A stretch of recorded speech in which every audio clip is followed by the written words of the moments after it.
Good morning. It is Sunday, and it's a beautiful day right now in Midtown Atlanta as we look over the skyline. Some clouds out there, but look at that blue sky beyond them. And we've got the sun shining. Make it a great day. And thanks for checking in with us right now for your news and your weather here at Atlanta News First Plus. I'm Megan Packer. Hope your day's off to a great start and that you're making some plans to get outside. We'll check in with First Alert meteorologist Courtney Jacobazzi in just a moment to update you on how the forecast is looking, not only for the second half of your weekend, but as everybody gets ready for the work and school week, and just get ready for some hot weather. I will leave it at that and let Courtney fill in the rest. Right now, updating you on some of the day's top stories, including a deadly shooting police in Lilburn are investigating. It happened at a grocery store last night in Lilburn. We know a woman is dead and two men are injured. One of those injured men is the suspected shooter. This was the Tana Food Mart on Lawrenceville Highway last night, again in Lilburn. Police say a 62-year-old man shot and killed a 57-year-old woman and shot a 62-year-old man in the leg, injuring him. They say that man then turned the gun on himself and shot himself in the head. He survived, so he was taken to the hospital along with the man that was shot in the leg. They were both taken for treatment, but again, sadly, a 57-year-old woman did not survive that shooting. Police are calling it a case of domestic violence. They have not been identified at this point today.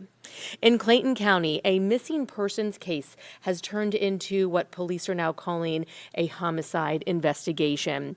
This is a look here of 23-year-old Brianna Winston. She's been missing for more than a month, and now police believe they are investigating a murder.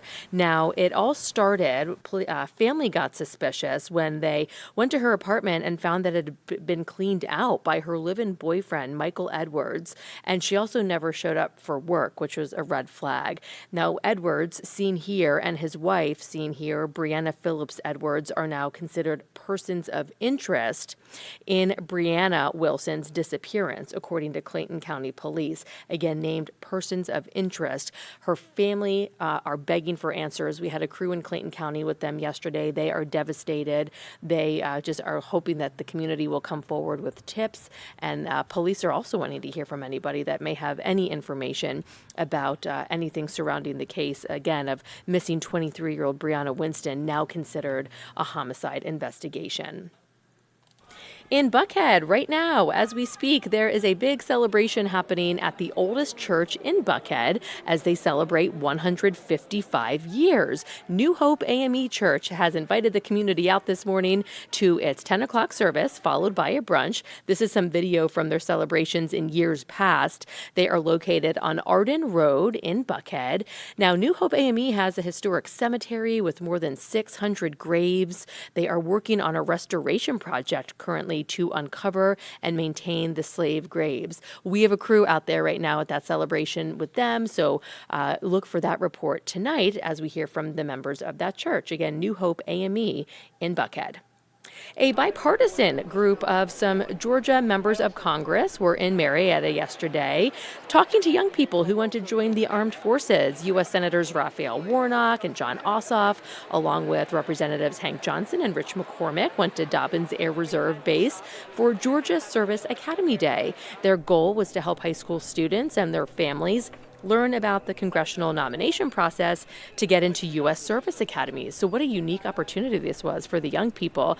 They got to check out some planes we see here, talk to people. They got to talk to cadets. They got to talk to leaders from various military branches. So I'm sure it was a very insightful day for lots of young, impressive people here in Georgia that would like to go on and serve in the military.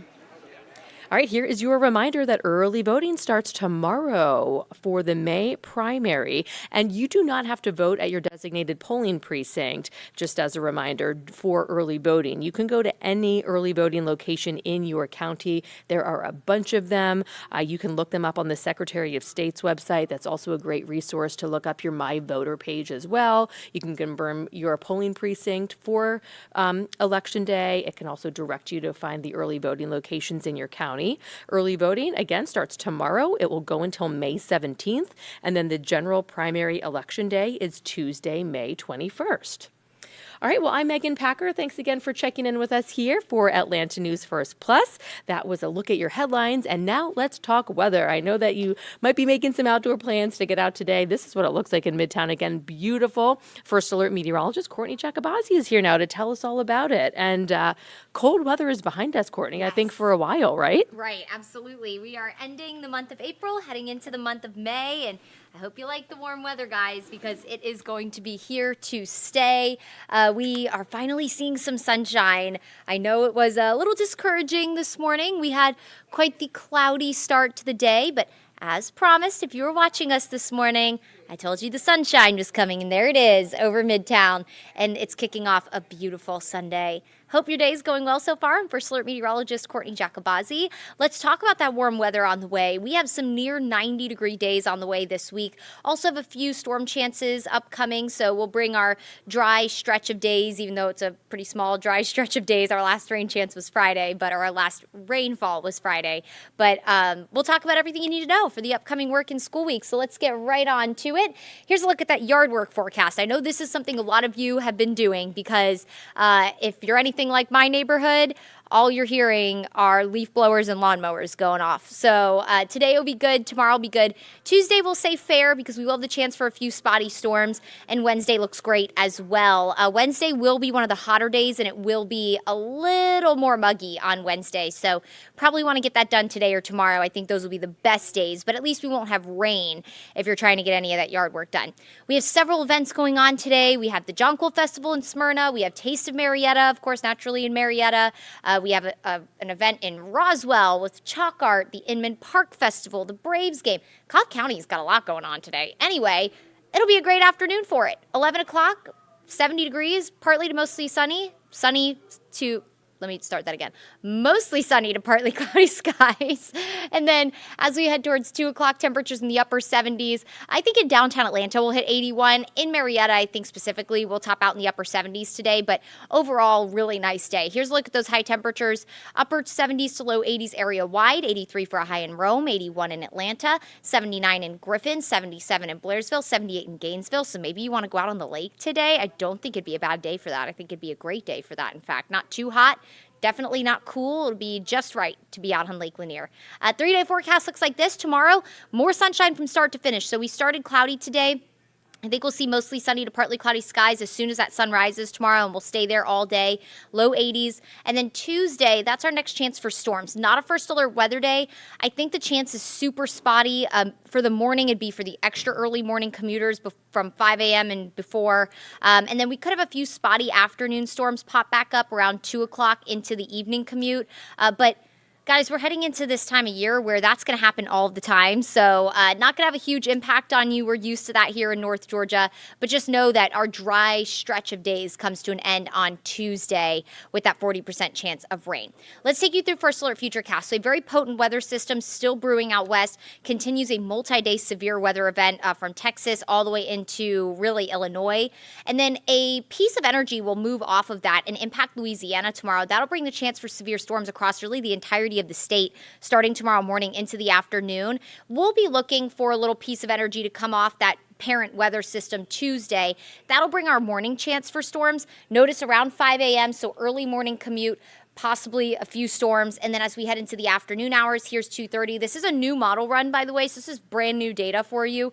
Around 2:30, a few spotty afternoon storms. And this model is becoming a little more aggressive. If this holds, we will do a First Alert Weather Day because this would indicate that that little wave of energy coming off of that parent weather system is holding together a little bit better.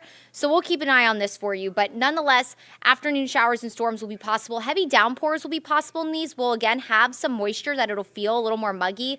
And we could also have some gusty wind in these storms, very similar to a summertime event where our summertime thunderstorms that are really electric and can sometimes carry some gusty wind and heavy rain.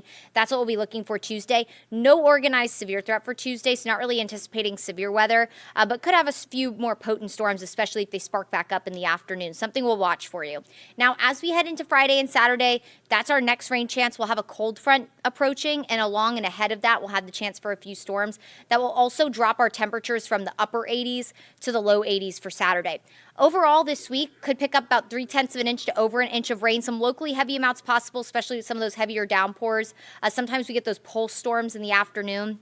and that which will be a possibility with the humidity in the forecast this week. And those could drop some pretty heavy rain very quickly. So this is just kind of a general estimate, but some spots could definitely pick up some locally heavy amounts. Not worried about any kind of flash flooding. Obviously not a super significant rain chance for us or significant numbers for us, but we don't need the rain anyway. We are fine in the rainfall department. We're in just about a 7-inch surplus for the entire year, in fact. Here's a look at that First Alert 7-day forecast. So warm today, low 80s, mostly sunny to partly cloudy. Waking up tomorrow in the mid to upper 50s, so it'll be a little bit on the cool side, but comfortable. Temperatures in the low 80s tomorrow. Tuesday, 40% coverage of rain and storms. Starting in the morning, a few spotty storms if you're an early commuter. If you commute the 7, 8 o'clock hour, it should be mainly dry. But we'll watch again for storms to fire up in the afternoon as well, between around 2 and 6. If the model run that I just saw holds, we very well will pull a First Alert Weather Day for that to just give you an idea that it looks like we could have a swath of rain and storms move in for your evening commute. But if that pulls back like it has the past several runs where we're looking at more just kind of pop-up spotty storms for the afternoon, we'll keep it as is. So just keep an eye on Tuesday as we progress. Unfortunately, with this setup, it's very difficult for models to forecast it. We're looking at a very micro scale feature that's going to move through. So models really struggle several days out with the timing and placement of it. So Tuesday's a day we'll watch carefully. Right now, not a mega concern for us, but that'll be our next chance for rain and storms. Low 80s Tuesday, and then upper 80s Wednesday, upper 80s Thursday. So near record heat Wednesday and Thursday, which is officially the start of May. And then we'll have a few storms possible Friday and Saturday along and ahead of a cold front. And again, that will cool us down from the mid to upper 80s into the low 80s to start next weekend. So we will look ahead to quite the warm week. Enjoy the 80s. Again, the humidity will start to ramp up a little bit midweek ahead of that cold front. So just get ready for it, guys. This is only the beginning. We know soon enough we'll be talking 90s, right? I mean, in fact, some models are hinting at 90 by the middle of the week. So we could be talking 90s as early as midweek. But right now we'll keep us at the 88, 89 range, and we'll see if we bump that up. But May usually is when we see our first 90-degree day for the year. So it's going to be here before we know it, everyone, with May starting on Wednesday. All right, enjoy the beautiful weather today. In the meantime, it's going to be a great end to the weekend. And, of course, keep that First Alert Weather app handy as we continue to monitor the forecast, especially with that rain and storm chance kind of evolving on Tuesday. Thanks, as always, for spending some time with us here on Atlanta News First Plus. Hope you make it a wonderful day, and we'll catch you here next time.